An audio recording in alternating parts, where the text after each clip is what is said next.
that we've put together in this report for the revitalisation group, which distills a much greater set of thinking and discussions we've had about the village. Things often we don't notice if you live here all the time, but as a stranger, as a visitor, increasingly understand that drivers' awareness and response, and particularly speed, is determined more than anything else about their expectations and awareness of what's going on around them. Understanding how we can establish a relationship between all the important activities that need to take place in a successful village centre is really the focus of much of our work. A campaign to discourage child pedestrian casualties, but what it did was to reinforce the curb as a psychological as well as physical boundary. We do have to make a false move. We do have to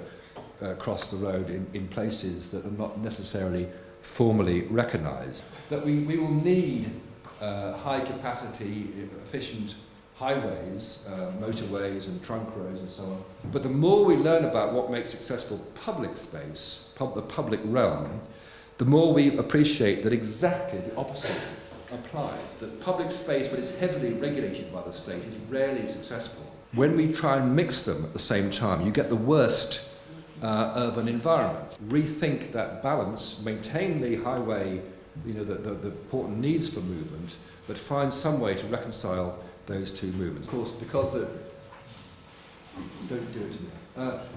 The junction in constant use, the congestion drops significantly, but this slow, continuous movement of traffic meant that the speeds, even the high volumes of traffic, were compatible with lots of informal crossings at these courtesy crossings.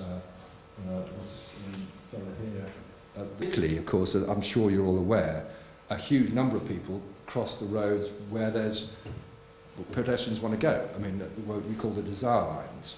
And some cross at the zebra crossing and so on, but it's not really on the central desire line. It's not where people, the pub, the shops is really what the chemist and doctor's surgery is what defines the relationship. So this is the sort of approach that we've suggested, so that this sort of notional ring is combined with encouraging and accepting and pointing out to drivers that this is likely where people will cross.